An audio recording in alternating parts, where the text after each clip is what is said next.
Hello दोस्तों, आज के लेक्चर का टॉपिक है सोर्स ट्रांसफॉर्मेशन। हम लोगों को पता है कि किसी भी इलेक्ट्रॉनिक्स और इलेक्ट्रिकल सर्किट में दो तरीके के ही सोर्सेज होते हैं, या तो करंट सोर्स होगा या कि वोल्टेज सोर्स होगा। यही दो तरीके के सोर्स जो है वो हमारे सर्किट में यूज़ होते हैं। तो किसी किसी सर्किट में क्या होता है, यदि कोई कॉम्प्लेक्स सर्किट है तो हमको क्या करना पड़ता है कि हमारा जो वोल्टेज सोर्स यदि वहाँ पे दिया हुआ है तो किसी किसी केस में हमको उसको करंट सोर्स में कन्वर्ट करना पड़ता है, क्योंकि हमारा सर्किट जो सॉल्व करने में इजी हो जाए, इसलिए हम उस सोर्स को क्या करते हैं, चेंज कर देते हैं। जैसे वोल्टेज सोर्स है तो उसको करंट में चेंज कर दिए, या तो करंट सोर्स है तो उसको वोल्टेज सोर्स में कन्वर्ट कर दिए। इसी को बोलते हैं सोर्स ट्रांसफॉर्मेशन। तो देखते हैं इस वीडियो में तो conversion of voltage source into current source. तो वोल्टेज सोर्स को हम करंट सोर्स में कन्वर्ट करेंगे तो क्या होगा। तो हमको पता है कि किसी भी वोल्टेज सोर्स में जो इसका इंटरनल रेजिस्टेंस होता है वो इसके सीरीज में कनेक्टेड होता है। तो हम लोगों को पता है ओम्स लॉ क्या बोलता है, ओम्स लॉ बोलता है V इक्वल टू IR। तो इस सोर्स का जो V है, सॉरी वोल्टेज है, सो V है, और इस वोल्टेज सोर्स से जो करंट निकलेगा वो हो जाएगा हमारा I।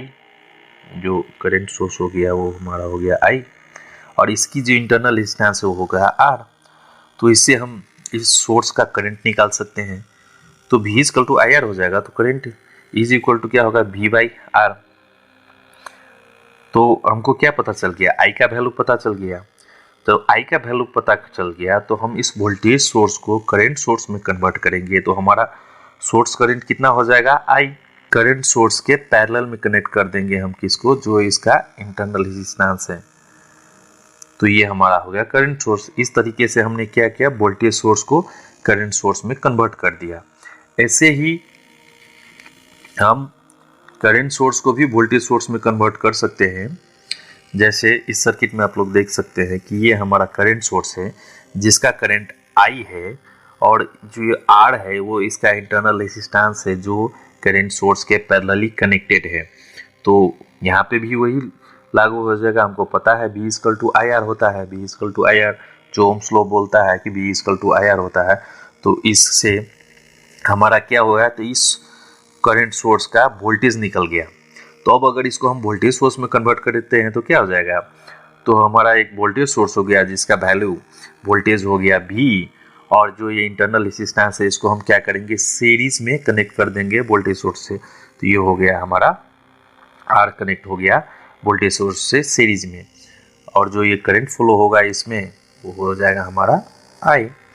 तो इस तरीके से हम क्या कर सकते हैं, करंट सोर्स को वोल्टेज सोर्स में कन्वर्ट कर सकते हैं।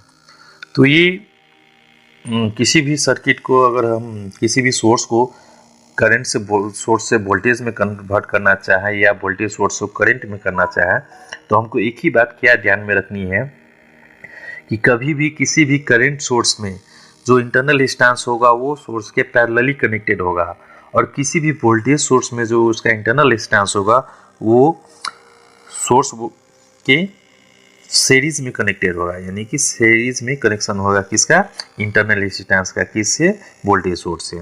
ये दो पॉइंट अगर हमने याद रख लिया तो हम किसी भी सोर्स को किसी भी दूसरे सोर्स में कन्वर्ट कर सकते हैं। यानी कि किसी भी वोल्टेज सोर्स को करंट सोर्स में कन्वर्ट कर सकते हैं, या किसी भी करंट सोर्स को वोल्टेज सोर्स में कन्वर्ट कर सकते हैं। तो इस वीडियो में फिलहाल इतना ही, फिर मिलेंगे अगले वीडियो में। अगर आप लोग हमारे चैनल पे पहली बार आए हैं और पहली बार देख रहे हैं तो आप लोग से गुजारिश है कि हमारे चैनल को सब्सक्राइब कर दीजिए, वीडियो को लाइक कर दीजिए, शेयर कर दीजिए, और आप लोगों के लाइक शेयर से ही हम लोग को मोटिवेशन मिलता है कि और वीडियो आप लोग के लिए लेके आए।